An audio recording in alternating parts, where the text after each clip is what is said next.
withdrawn. Honorable Sewanyana and Honorable Sejirinya were given bail. Up to today, Honorable Sejirinya is still held in prison, while Honorable Sewanyana was released but immediately abducted. Up to now, we are yet to know where exactly he is. This should speak to us about the unlawfulness of the Museveni regime. We saw this happen 16 years ago when the Black Mambas abducted freed prisoners. While Museveni comes on TV and lies and pretends to be a proponent of the rule of law, while he comes and criticizes all this illegality, we continue to see it happen, of course, under his command. So this should further inform the world that we are being ruled, or rather misruled, by a clear tyrant, and we must continue to work and fight to end this state of affairs in our country.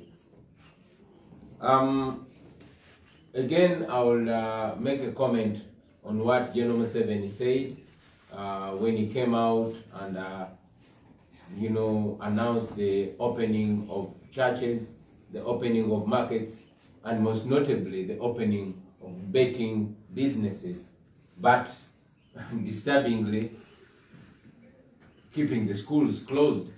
Now our children are stuck home, but they are allowed to go to betting clubs. They are allowed to go to the markets and to the churches as well, but the schools are open. So seems that it's okay for Museveni for everything else to continue as usual, but for the schools to continue being closed. We should remember that we are the only country in the region that has schools closed. The numbers of teenagers getting pregnant are skyrocketing.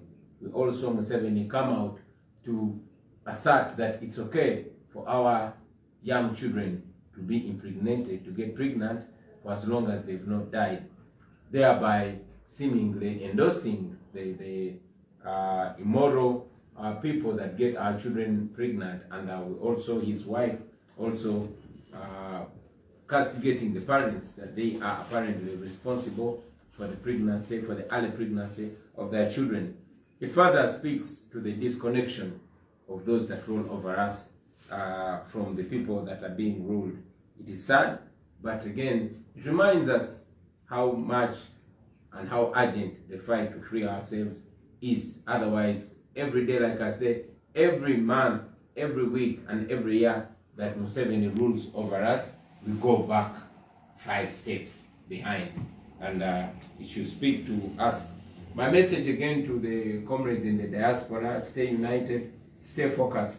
We are relying a great deal on you because you are living in countries that are under the rule of law. Therefore, you can exercise your rights to protest, to demonstrate, but most importantly, to advocate for disconnection and to push for the stoppage of continued support of international or the international community and development partners, the support they give to the Ugandan tyrant who is squeezing every last breath out of our democracy. Thank you.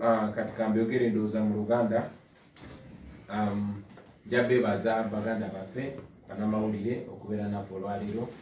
Ensonga ntono zembadde njagala okwogerako ng'esooka ey'okutegeeza eggwanga nti mwendi mu ggwanga saasobodde kugenda Amerika kwegatta ku mikolo egyategekeddwa baganda baffe aba NUP, aba People Power n'abalwanyizi b'enkyukakyuka okwetolola ensi yonna. Nasimbula wano ku Lwokubiri nga ngenda Amerika, naye we natuuka mu ggwanga lya Qatar mu kibuga Doha, we nategeerera nti waliwo enkola mu Amerika ng'abantu ababaddeko e South Africa nga tebannaweza nnaku 14 nga bavuddeyo baaliwo baali basobola kuyingira Amerika olw'ekizibu ky'obulwadde bwa COVID-19.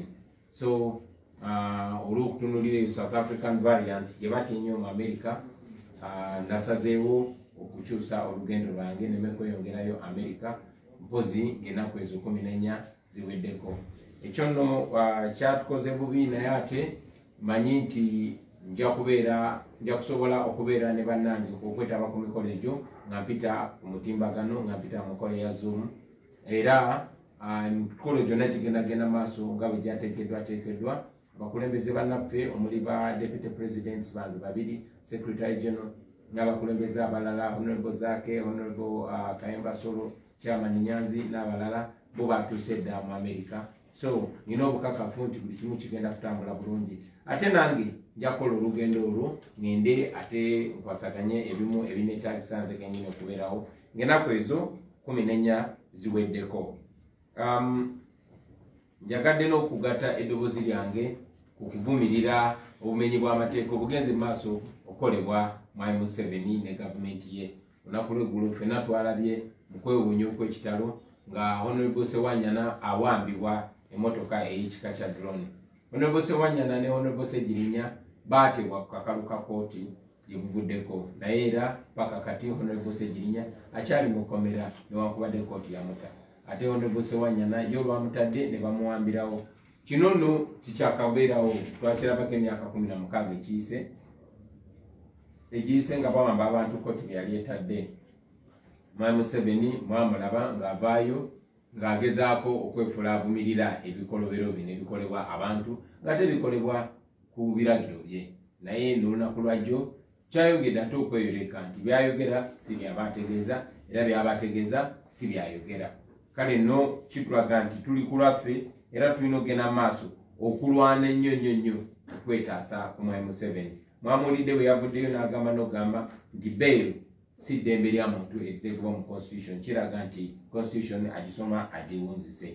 I will say that again in English that General Museveni came out and actually asserted that bail is not a constitutional right. That makes me and I'm sure every right-thinking Ugandan wonder whether he reads his constitution upside down.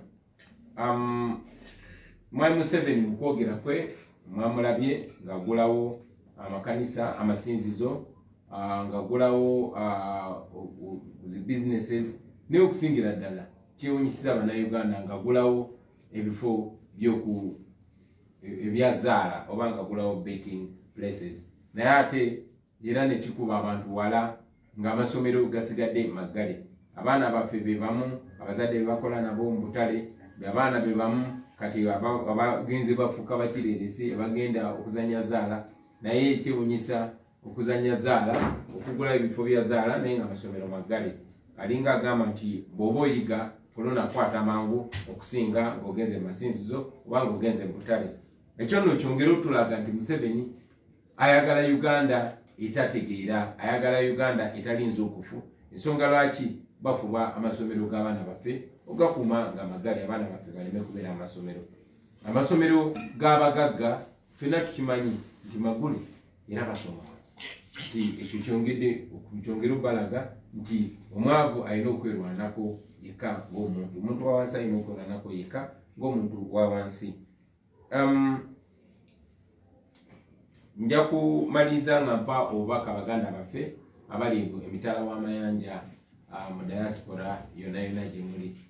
Tubayimiriddeko nnyo musobola okukola ekyamaanyi nnyo okuyamba okuleeta enkyukakyuka mu ggwanga lino Uganda yonna gye muli musobola okusaawo embeera musobola okuteeka pressure kwabo abakulembera kubanga tumanyi nti Uganda ebeerawo nnyo mu kwewola ssente ate mmwe n'abaana bammwe n'abazzukulu ze bagenda okusasula. So mwina eddoboozi ddene nnyo lye musobola okugattako. Manyi nti olunaku lwaleero bannaffe abali mu America bagenda kubeera New York nga beekalakaasa. Njagala obeebaza n'okubawagira n'okubazaamu amaanyi mugende mu maaso n'abasobola okikola okwetoola eggwanga lyonna tubawagira mugende mu maaso nga mukola bwe mutyo. Mwebale nnyo bassebo kati nja kuwulirizako ku bibuuzo byammwe ne bannyabo. Shall I take 3 questions? I think they'll be enough. Okay. Yeah. Yes, one from now is Sebo.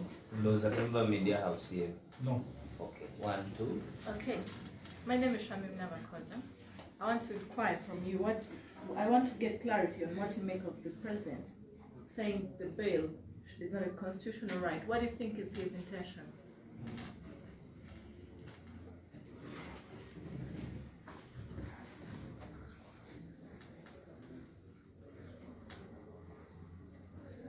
Maybe I'll respond to one by one question to make this a little bit more conversational, if I may. Yes, sir.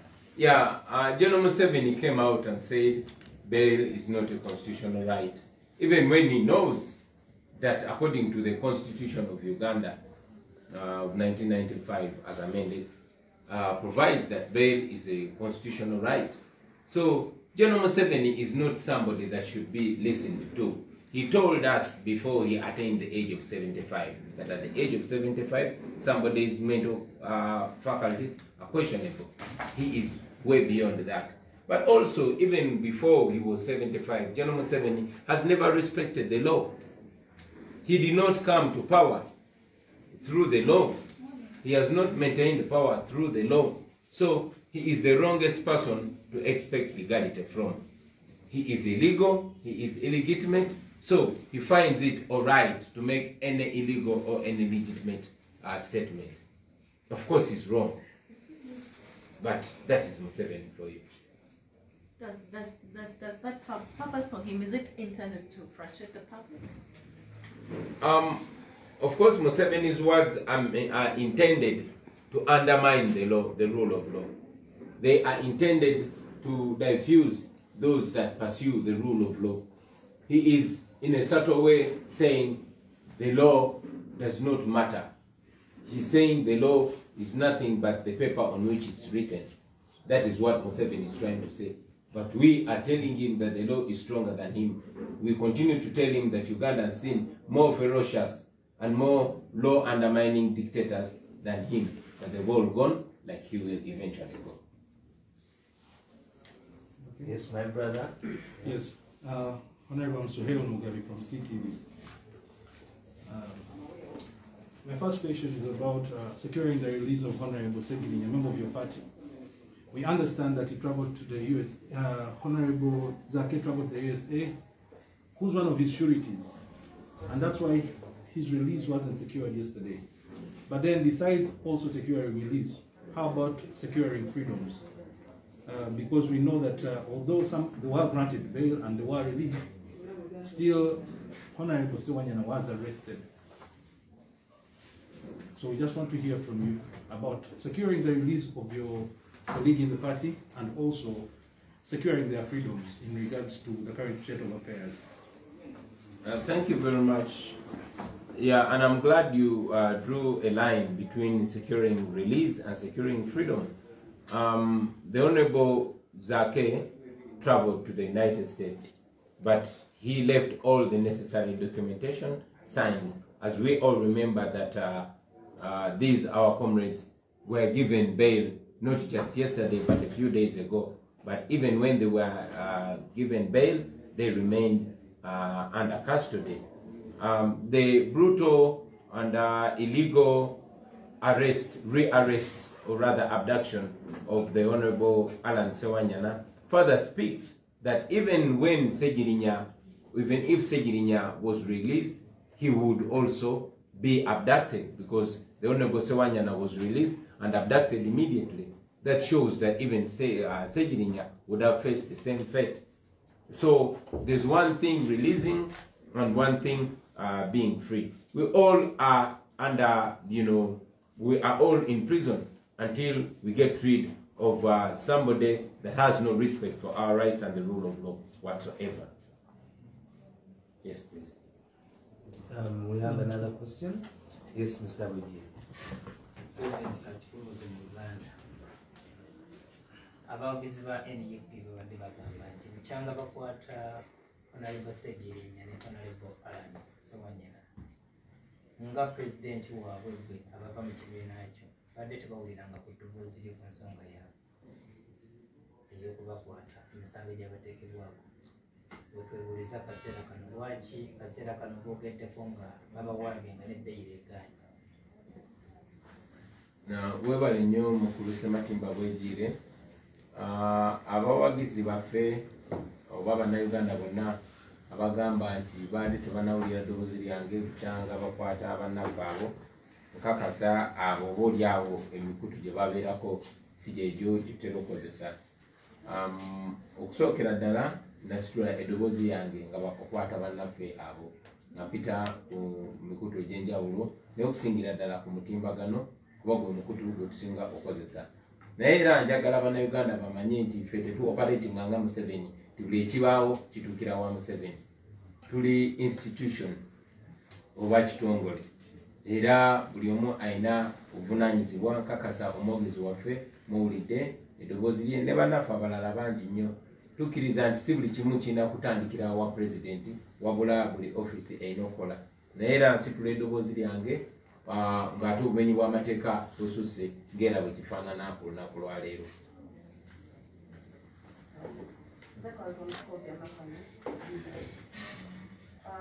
Minisita w'ensonga z'omunda General Kayindo Tafiire yagambye nti ettemu eriri e Masaka oba oli abakulembeze ba NUP bavunaanyizibwa kyamaanyi n'okusinga gavumenti bwevunaanyizibwa okulimalawo kubanga abantu balonda bubi. Naye ng'ate alina constitutional duty okuprotectinga buli munnayuganda yamulonda n'atamulonda.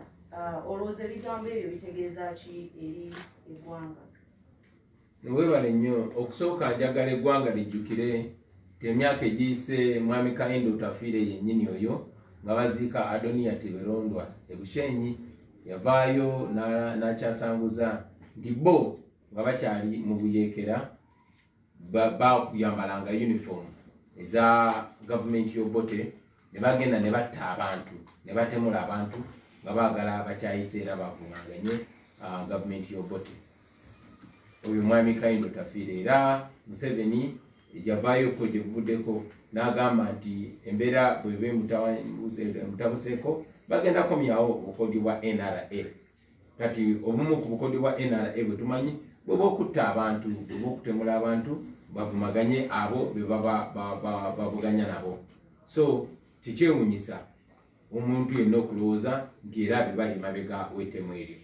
Era mwami Kayindo Tafiire okakasa nti kisobokera ddala okubanga mwami Museveni ne banne abo bwe bali emabega w'ettemu eryo yavuddeyo n'agamba bo bwe baalinga nga be bawangula e Masaka tewaalingayo ttemu, nga balinga abababonereza olw'obutabalonda.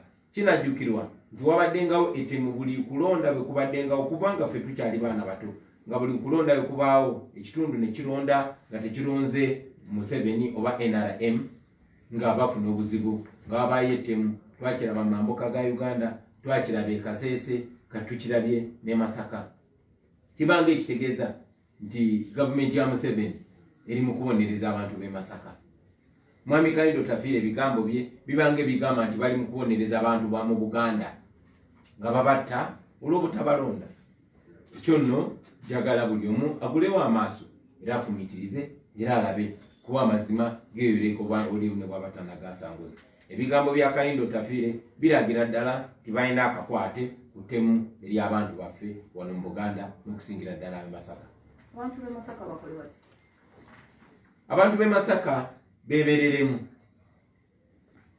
Abantu b'e Masaka bagule amaaso balabe. Abantu b'e Masaka bamanye nti abantu abatufuga batemu.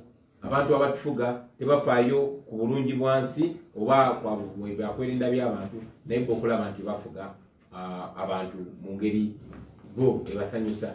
Ekyo nno njagala bakijjukire nti bwe twali mu kampeyini ng'amagye gasiiba geeyanjadde mu Masaka monna. Gavumenti ya Museveni esobola okugenda n'ewamba abantu abagivuganya. Drone esobola okuyita mu byalo omwo ne zigenda nga zikwata abantu ababavuganya. Naye bwe baŋŋamba nti tebasobola kuzuula abatemu abazze batemula abantu nga tebabatemuza mmundu wabula nga batemuza majambiya, ekyo n'omwana omuto akiraba nti wabaawo kinene kye bakwese. Katulina mu Luganda ku nsonga ya olunaku lw'eggulo twalabye Kimbuuze mu Luzungu. No, but equally we want that response in olunaku English. lw'eggulo I'm sorry? Equally we would like to have that response in English in regards to the questions of Masaka. Yeah, like I've said, it was General Kayindo Tafiire who came out some years ago in Bushenyi on the body of Adoniya Tiberondwa, and he said that when they were still NRA insurgents, they would dress in UPC uniform or in government uniform and go around killing people in order to make them hate and detest the UPC government. And his leader Museveni also recently came out and said when the going gets tough, he and his people are going to return to the NRA tactics. Now, because we know that NRA tactics include killing people and putting it on their political opponents, we would not be wrong to conclude that the NRA regime under General Museveni has a lot to do with the murder of the people in Masaka. And I also want to remind us that every time we've had elections and Museveni is beaten or the NRM is beaten, there has been murders, unresolved murders. It happened in northern Uganda, it happened in Kasese, now it is happening in Buganda, particularly in Masaka. So one would not be wrong to conclude that the NRA regime under General Museveni is punishing the people of Buganda and Masaka, particularly for not voting for them. And indeed, Kaindo Tafire said it, that you know, if Masaka voted for them, it would be a different thing, as if to conclude that, you know, they are punishing them for not voting Museveni and NRM. Honorable Segirinya, onakulu tulotwala byentino yali mendofu makubanga bagamba ntino kuba mwimirwa yafuluma eggwanga n'agenda mu ggwanga lya America. Ye mwami Alan Sewanyana yasobodde okufuluma okusekera linnya release naye wabula eddembe lye teyalifunye oluvannyuma lw'okufuluma enkomerero y'ekigo. Kati bino byonna obyogerako ki?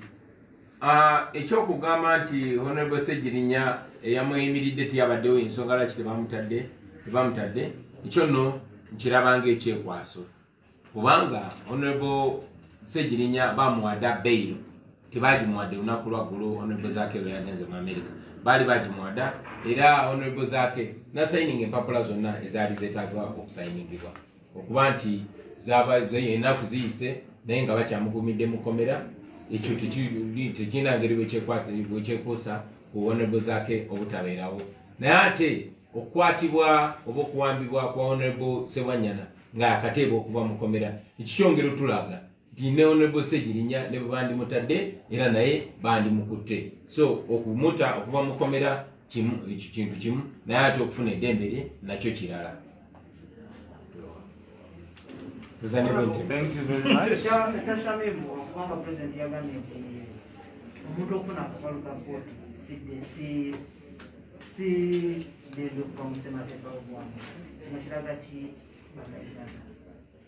Mwami Museveni okubaawo n'agamba nti amateeka byegoogera si bye birina okukolebwa, abanga ayongera okukakasa ensi nti ye mateeka, kubanga constitution yaffe ye ssemateeka gemateeka ekkulu.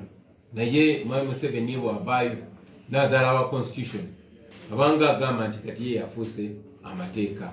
Constitution ekifuula ekiteekawo lunye nti omuntu waddembe okweyimirirwa. Nze ayogera nammwe ndi ku beyiro eya treason, banzigulako omusango gwa treason ne bateekako n'emmundu bbiri, lwakuba emmundu zange bamala ne bazibuzaawo bo kennyini.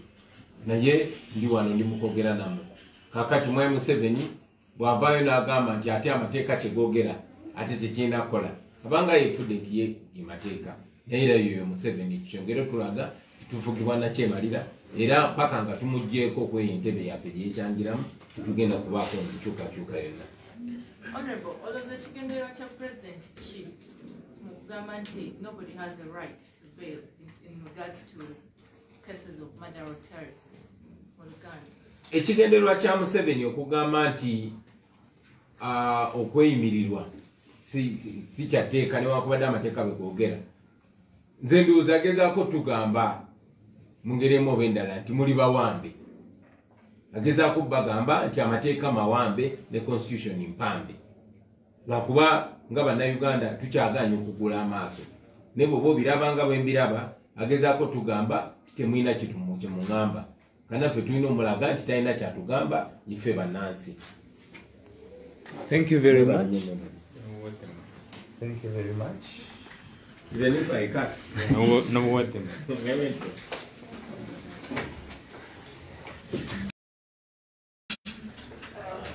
Yes.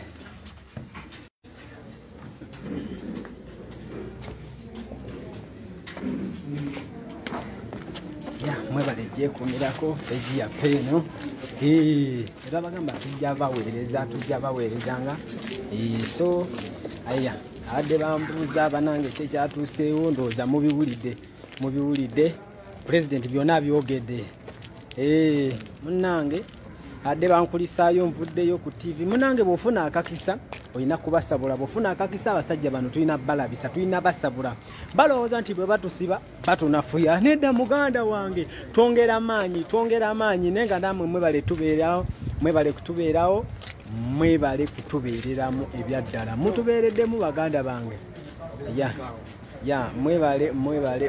mwebale byonna so adde bambuuza ndowooza buli kimu mukitegedde baganda bange mwina kye mukyambuuza tewali kye mumbuuza baganda bange pulezidenti mwali mubitegedde ennaku 14 kaziyitewo Abamerika agenda basalako ssaawa yonna ajja okisegeera naye nga ffe twabagamba nti teri kuzikiza bw'ofuna akakisa sabula bwe bakuyita ku interview nno mulekerawo okuwanika ono omusajja simanyi bagenda bawa obutwa bagenda kukola ki bwe buba nga butwa twabunywa dda so Katonda yamanyi ssaawa zino mukitegeera Katonda yakola ki yamanyi so ife tetulina kye tutya nze olunaku lwange bwe lutuuka nga nfa nabagamba wano nti sayina sa nsumbuwa nnyo era mwabitegeera neera mwendi kati nze muganda wange twasalawo kulumba nalo nga twesiga Mukama Katonda kitegeera naye nga nebaza bannayuganda nti mwebale bannayuganda okubeerawo mwebale bannayuganda okutubeerera banange mutubeereddewo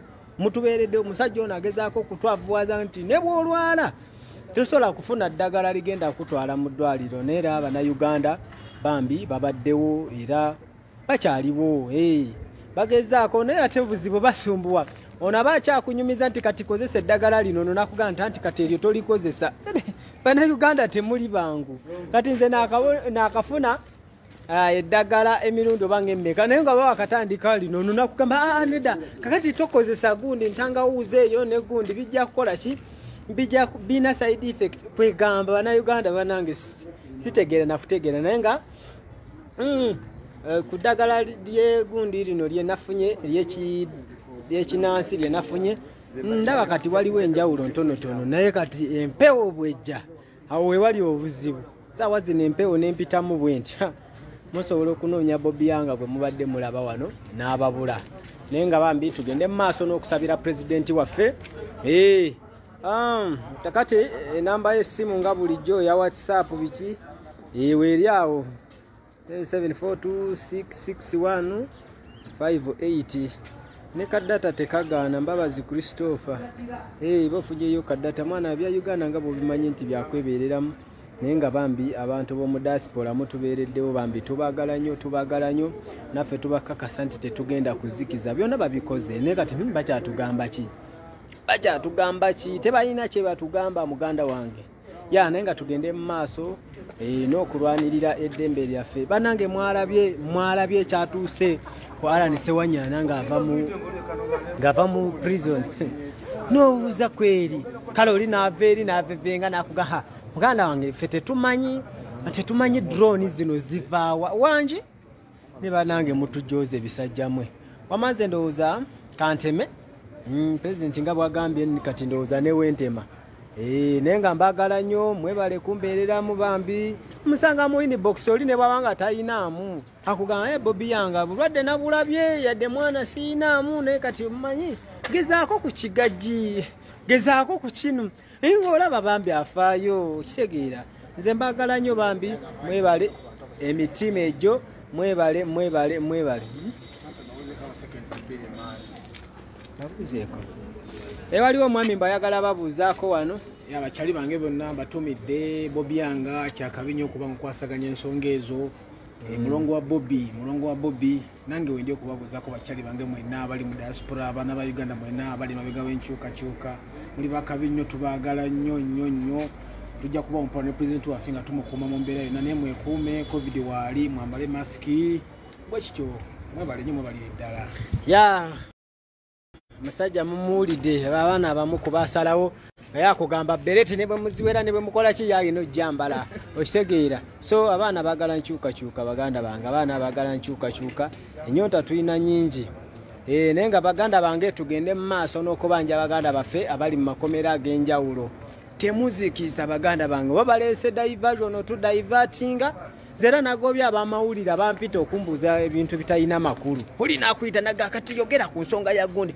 Echi njogere kuki? Nzojja kumpita. Era mbanange ate natandise okwagala gundi abampita live ku TV. Mbagala nnyo kubanga mujja kumpita nga mulowooza nti bemugenda okumbuuza byengenda okwogera. Wallahi ngenda basabula, ngenda kulumba direct ku mulamwa. Obo kyambuuza bino nkugambe nti tulina ensonga enkulu ez'okwogerako. Tulina kwogera ku baganda baffe abali makomera ag'enjawulo ge tumanyi ne ge tutamanyi. Ng'oli mukumbuuza simanyi gundi yalidde, simanyi gundi yakyuse. Biki by'oŋŋamba naawe? So baganda bange kamba siibule. Tujja kudda